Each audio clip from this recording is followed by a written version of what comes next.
인데 시장에서 도는 얘기들이 좀 있죠. 디램 가격이 조금 3월달 고정거래 가격에 대한 얘기가 있고, 블락딜 얘기가 좀 있는 것 같은데 어떤 얘기입니까? 일단은 뭐 고정거래 가격 하락에 대한 쪽은 그 지금 SK 하이닉스의 우시 공장 2월 가동 정상화를 앞두고서 나타나는 뭐 아주 자연스러운 모습이라고 보셔야 될 것 같고요. 뭐 이 정도 하락했다고 해서 뭐 실적에 대한 쪽이 급락으로 연결되거나 그렇지는 않습니다. 특히 이제 이 반도체 업종 같은 경우는 과거하고는 달리 올해 이제 그 세계 반도체 협회에서의 자료를 보더라도 대규모 증설이라든가 이런 쪽에 대한 것이 계획된 바가 전혀 없습니다. 그렇기 때문에 이 반도체 쪽에서의 공급 과잉에 대한 우려 이런 것들은 나타나지 않을 가능성에 대한 쪽이 높다라고 보셔야 될 것 같습니다.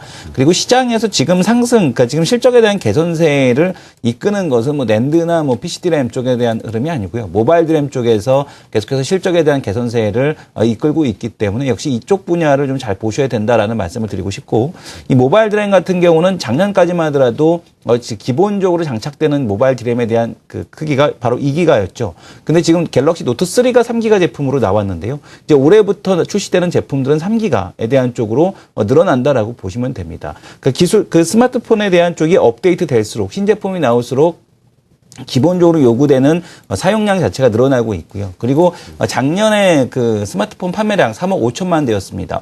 중국에서만 3억 5천만 대였는데 올해는 4억 8천만 대 이상에 대한 쪽을 예상을 하고 있습니다. 중국의 스마트폰 시장에 대한 성장세 앞으로 이제 8억 대 9억 대 판매 수준까지 연간으로 가야 되기 때문에 반도체 수급에 대한 쪽은 여전히 타이트하고 공급할 수 있는 쪽은 제한적이고 하다 보니까 여전히 가격에 대한 쪽은 그 타이트하게 움직일 가능성에 대한 쪽이 높겠다. 그래서 다른 업종과는 달리 이 반도체 업종 같은 경우는 과거와는 달리 이렇게 사이클릭하게 적자 흑자를 반복하는 것이 아니라 흑자 내에서의 사이클을 계속 유지할 가능성에 대한 쪽이 높아 보여서 제가 이제 말씀을 드린 거는 올해는 아마 리레이팅에 대한 논리에 대한 접근을 하는 쪽이 나타나기 시작할 가능성이 높다라고 보셔야 될 것 같고, 뭐 오히려 그 정책공사 물량 블록딜 때문에 주가가 하락한다라면 오히려 매수에 대한 기회로 뭐 활용하셔도 좋을 것 같다라는 측면으로 보셔야 될 것 같습니다. 네. 자, 이 대만의 반도체 디램 전자상거래 업체인 디램 익스체인지가 1월 디램 고정 가격이 3% 하락할 것이다라고 발표를 한 모양입니다. 하이닉스의 영향을 받지 않겠느냐라는 시장의 추론인데 1월 고정 거래 가격은 그냥 그대로 유지되는 걸로 애널리스트는 현재 파악들을 하고 있고요. 정책공사의 블록딜 물량, 오버행 이슈라고 하죠. 잠재적인 매물 부담도 뭐 워낙 또 반복적으로 나왔던 이야기라서 그렇게 아주 무거운 재료는 아닌 것 같다는 판단인데, 일단 시세는 시세니까 현재 주가가 하이닉스가 좀 영향을 좀 받고 있는 모습이네요.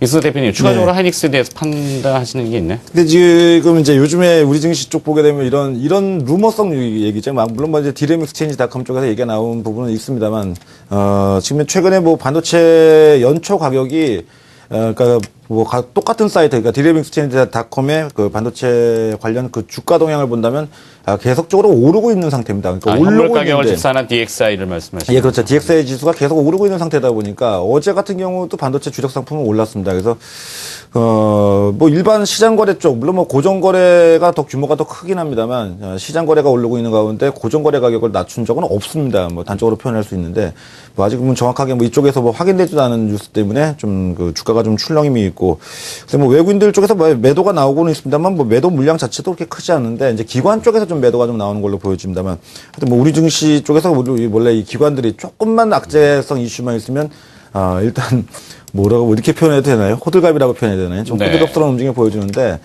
그리고 나서 나중에 또 비싸지면 되려 사죠.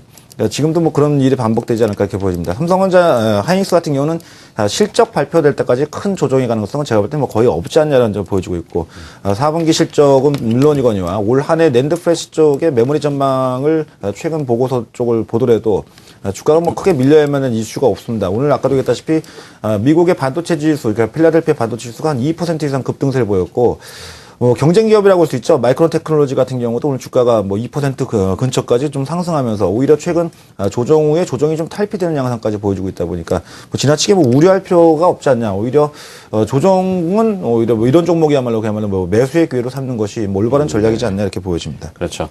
사실 이 가격을 결정하는 공급과 수요인데 여러 가지 반도체 관련 보고서를 보면은 영문 표현에 암레이스라는 표현을 쓰더군요. 정확히 모르겠습니다. 저도 군비 경쟁? 군사 용어는 아닌데 군비하고 관충된 건 아니고요.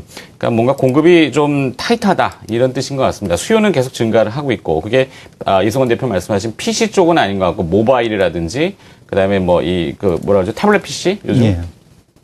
뭐 그 수요는 계속 늘어나고 있고 그래서 가격적인 측면에서는 계속 그 반도체가 호조를 보인다. 뭐 성장률을 연초에도 계속 쉬지 않고 올라오고 있다 이렇게 보시면 되고 그렇죠. 원래 지금 현재 전통적으로 본다면 반도체는 비수기권이죠. 그러니까 네. 이듬해 10월부터 그 다음에 2년 5월 정도까지 반도체가 비수기임에도 불구하고 연초에 지금 가격이 굉장히 좋습니다. 그래서 공급 물량이 오히려 지금 딸린다고 얘기가 나올 정도로 상황이 좋다 보니까 그래서 좀 약간 좀 이해가 좀 약간 안 되는 네. 부분의 뉴스인 것 같습니다. 그렇죠. 자, 너무 재료나 루머에 휘둘리시지 말고 일일비하지 마시고요. 조금 미래나 먼 거리를 좀 보시면은 좀 기준을 잘 잡으실 수 있는 것 같네요. 일단 하이닉스가 개장 초반에 조금 여러 가지 루머들로 주가가 하락하고 있기 때문에 좀 다뤄봤고요. 자, 이승훈 대표님, 전기차 관련주들 오늘 또 이슈가 뜨겁군요. 네. 일단 뭐 용어 선택이 참 어려워요. 예, 이 시간으로 테슬라의 방송하고. 모델S가 좀 그 판매량이 좀 기대치 이상이었다라는 측면 때문에 테슬라가 어제 이제 급등을 했었고요. 그로 인해서 이제 관련주들에 대한 상승에 대한 흐름이 나타나고 있는데 국내 기업에서는 아직까지 이제 진짜 본격적인 매출을 나타내고 있는 거 BMW i3의 독점 공급 계약을 했죠. 물론 이제 BMW i3는 국내에서는 판매되기가 조금 어렵습니다. 왜냐하면 이제 그 인프라 충전에 대한 인프라가 충분히 좀 갖춰지지 않고 있기 때문에 아직까지 이제 판매에 대한 계획은 없습니다만은 BMW i8 같은 경우가 뭐 스포츠카인데요. 지금 내년 7월 달 이후에 한국에 판매될 예정으로 되어 있습니다. 근데 독일을 중심으로 하는 이 그 시장에서 유럽 시장에서 이 BMW i3가 이제 팔릴 수 있는 이유는 뭐냐면 독일 같은 경우는 그러니까 유럽 같은 경우는 자동차에 대한 세금이 상당히 많이 붙습니다. 근데 이 친환경 자동차들 같은 경우는 이 세금에 대한 쪽을 대폭적으로 감면을 해주고 있기 때문에 가격 경쟁력이라는 측면에 있어서는 나쁘지 않다. 그래서 이제 오히려 전기차 확산에 대한 쪽이 좀 더 빨리 이루어지는 이제 그런 환경이 좀 조성이 되고 있다라고 보셔도 될 것 같고요. BMW i3가 일단 독일에서 1만 대 사전 판매 예약에 대한 쪽에 성공적인 모습을 보여줬기 때문에 추가적인 어떤 판매에 대한 기대감이 좀 되고 있다. 그래서 뭐 단기적인 모멘텀이라기보다는 이 2차 전지 관련된 모멘텀에 대한 쪽은 좀 중장기적인 시각에 대한 쪽으로 접근을 해나가실 필요가 있다라는 말씀을 드리고 싶습니다. 네. 자, 개별 기업 특징주 좀 더 들여다볼까요? 썬데이 토즈. 네, 이 모바일 게임 애니팡2 예. 출시를 한 모양인데 뭐 주가는 좀 약한 모양이죠. 예, 썬데이 토즈 같은 경우는 스펙을 통해서 우회 상장이 됐습니다. 그래서 어느 날 저게 언제 그 상장이 됐지라고 생각을 하시는 분들이 계실 네. 텐데요. 이게 이제 스펙을 통해서 우회 상장을 했기 때문에 이 썬데이 토즈 같은 경우는 아마 그 썬데이 토즈는 잘 모르시더라도 아마 애니팡은 다들 알고 계실 겁니다. 근데 이 썬데이 토즈에서 애니팡2에 대한 쪽을 지금 뭐 당연히 이제 나왔다 출시를 했는데요. 최근에 일본에서 만든 대표적인 게임이죠. 전 세계적인 매출에 있어서는 아주 독보적인 쪽을 보여주는 캔디 크러쉬 사가라는 이제 그런 게임이 있습니다. 근데 이 캔디 크러쉬 사가에 대한 표절 논란에 대한 쪽이 조금 나오고 있고 또한 그 출시의 효과에 따른 차이 실현 물량에 대한 쪽이 나오고 있다라고 보셔야 될 것 같습니다. 소문에 사서 뉴스에 팔아라라는 얘기가 나오고 있기 때문에 그런 이제 주가에 대한 흐름이라고 보시면 될 것 같고 애니팡2가 이제 본격적으로 그 매출에 대한 쪽이 탄력이 붙기 시작한다라면 주가에 대한 흐름은 다시 이제 상승하는 쪽으로 나갈 수 있다라는 쪽으로 보셔야 될 것 같습니다. 네. 자, 오늘 또 특징주는 그 밖에 뭐 동양하고 동양 네트워크스 사회적인 이슈가 많이 됐었던 이 두 기업들 회생 기대감에 주가가 뭐 최근에 강세를 나타내고 있다는데 이 여기에 대해서는 이승수 대표님 어떻게 보십니까? 글쎄요, 뭐 부실 기업들이 좀 건전화될 수 있는 부분, 환경이 만들어지는 건 뭐 증시에도 도움이 되는 부분입니다만 문제는 뭐 그런 기업들 쪽보다도 역시 뭐 시장 자체가 지금 현재 아주 뭐 기분이 좀 안 좋죠. 그러니까 뭐 시청자분들께서도 아침에 뭐 미국 증시가 새벽에 일어나서 미국 증시 봤는데 우리 증시가 아침에 개정 초역에서 좀 플러스로 시작했고 그래서 오늘은 좀 올라가 주려나 했더니 또 이렇게 뭐 전강 후약으로 이렇게 밀려가지고 외국인들 선물 누르고 뭐 이러면 기분이 나쁘실 텐데 얘기 드렸다시피 옷장에 다시 오를 수도 있는 거 아니에요? 저는 아까도 얘기했다시피 오늘 중국 증시 쪽이 그 열리는 개장 전후 시간이 보면 아까도 얘기했다시피 반등 포인트가 될 가능성이 좀 높지 않나 이렇게 보여집니다. 아무래도는 오늘은 이제 또 어제하고 좀 반대죠. 어제는 증시가 어떻게 본다면 좀 많이 밀릴 수도 있었던 환경에서 삼성전자하고 현대차가 막아줬다고 이렇게 이렇게 표현을 해야 될 것 같은데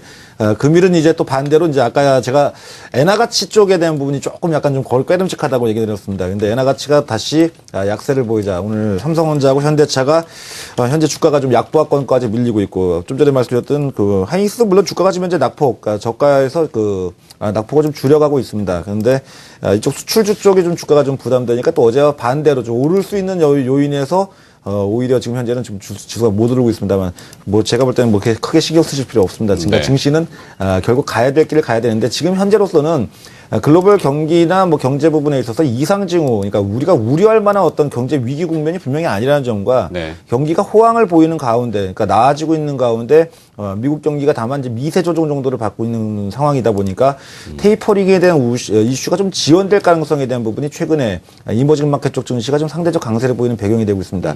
우리도 이 수혜를 받아갈 가능성이 높다고 보여집니다. 다만 아까 저 외국인들 선물 세력들이 좀 들어온, 매도 세력들이 좀, 그러니까 쇼 포지셔너들이 좀 들어온 게 아닌가 이렇게 보인다고 얘기 드렸는데, 그건 뭐 확인된 건 아닙니다만, 이쪽이 조금 아직은 좀 기분 나쁘게 움직이고 있지 않나 이렇게 보여집니다. 네. 오늘 많이 기분이 나쁘신 모양이에요.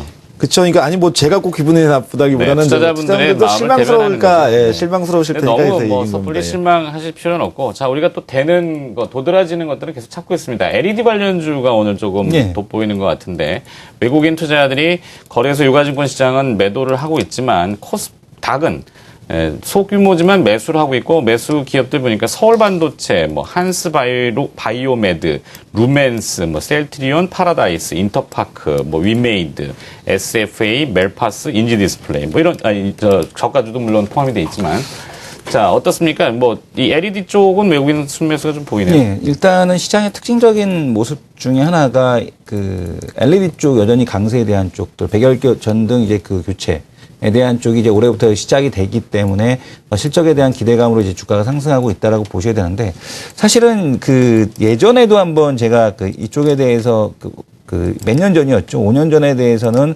LED에 대해서 되게 안 좋게 얘기를 했었습니다.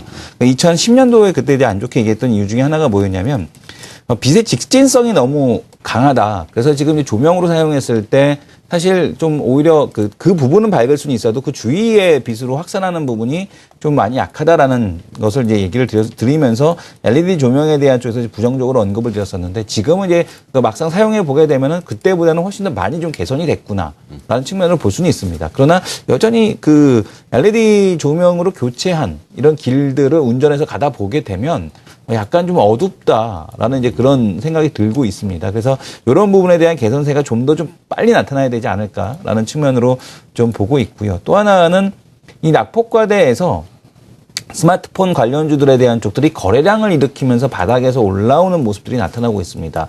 뭐 어제 멜파스, 어제였네요. 그제였네. 멜파스 한번 네, 언급을 이승석 해주셨고, 대표가 얘기했던. 또 그 어제 같은 경우는 파트론이 또 아주 강하게 올라왔죠. 아주 대표적인 그런 기업들인데요. 파트론 같은 경우, 또 이제 KH바텍 같은 경우는 오히려 주가가 과도하게 하락하지는 않았습니다. 상대적으로 다른 쪽보다는 좀 강하고 있기 때문에 아직까지 이렇게 튀어오르는 모습을 안 보여주고 있는데, 스마트폰 부품주들 중에서 낙폭이 좀 과대했던 종목군들에서 바닥을 만들고 이제 올라오는 모습들이 나타나고 있다라는 점들이 이 IT의 그 코스닥에 대한 쪽에서는 상대적으로 좀 호재로 인식될 만한 그런 재료들이다라고 보셔야 될 것 같고요.